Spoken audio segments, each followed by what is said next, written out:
Colleagues, this Monday marked 1 year since Hamas's horrific terror attack in Israel, murdering 1,200 innocent people, taking 200 individuals hostage, leaving their families clinging to hope, and setting into motion this horrific situation.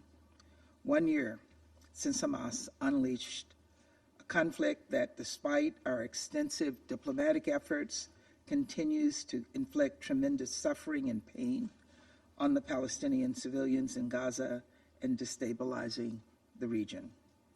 Tens of thousands have been killed in a conflict they did not start and cannot stop.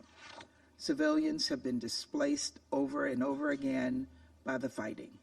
Parents don't know where they'll get their next meal or if they'll find a safe place for their babies to sleep. Their children whose earliest memories, whose only memories, are the sights and sounds of war, who are often injured, traumatized. And there are hostages who continue to struggle to stay alive in the squalor and darkness of Hamas's tunnels. It is far past time for a hostage and ceasefire deal consistent with Resolution 2735 to bring the hostages home, allow for a surge in humanitarian aid, assure Israel's security in this war, and move toward a two-state solution.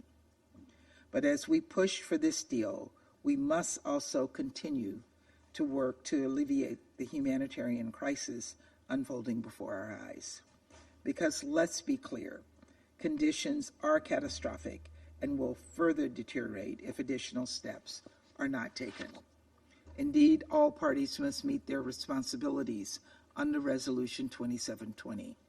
The flow of humanitarian aid through multiple border crossings to Palestinian civilians is desperately needed and must be allowed. To that end, we welcome the Council's extension of Senior Coordinator Cog's reporting mandate. This will help ensure we have accurate, unfiltered information, including information about obstacles to aid deliveries. As Senior Coordinator Cog spoke to just the other week, UN and humanitarian personnel are pursuing life-saving work. Through their efforts, we have seen some progress, most notably with the polio vaccination campaign carried out with the help of the WHO, UNICEF, and UNRWA.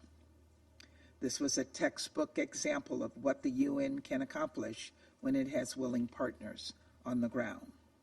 We need and expect the same level of coordination to extend to other urgent humanitarian efforts, including efforts to provide displaced Palestinian civilians with food, water, and resources they need to cope with the coming winter.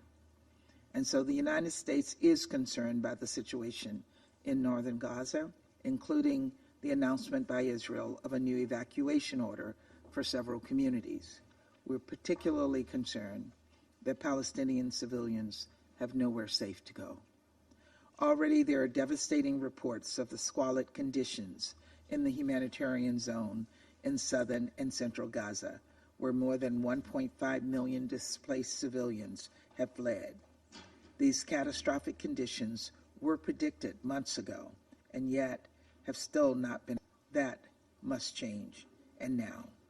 We call on Israel to take urgent steps to do so, and I reiterate the United States' expectation that Palestinian civilians, including those evacuated from the north, be permitted to return to their communities and rebuild.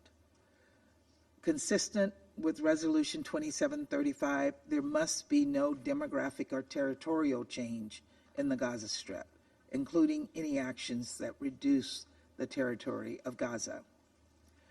Colleagues, we are also concerned by recent action by the Israeli government to limit the delivery of goods into Gaza. When combined with new bureaucratic limits placed on humanitarian goods arriving from Jordan and the closure of most border crossings in recent weeks, these restrictions would only have the effect of intensifying suffering in Gaza. We need to see fewer barriers to the delivery of aid, not more of them. In that same spirit, we're following with deep concern the Israeli legislative proposal that could alter UNRWA's legal status, hindering its ability to communicate with Israeli officials and removing privileges and immunities afforded to UN organizations and personnel around the globe. This legislative proposal reflects the significant distrust between Israel and UNRWA. Israel has alleged, and the UN in some cases has confirmed, that a small percentage of UNRWA employees have ties to Hamas and other terrorist groups. Israel has also conveyed concerns about Hamas misusing UNRWA facilities, and the United States shares these concerns. At the same time, we know that UN personnel, including from UNRWA, are vital to the humanitarian response in Gaza and face tremendous danger while performing their work.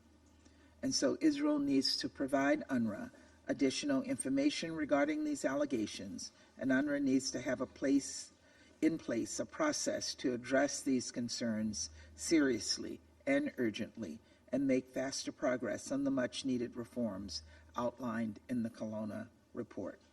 Simply put, it is in no one's interest for the neutrality of UNRWA personnel to remain in doubt. Colleague, the challenges we've faced implementing Resolution 2720 and other related humanitarian resolutions reflect a simple reality.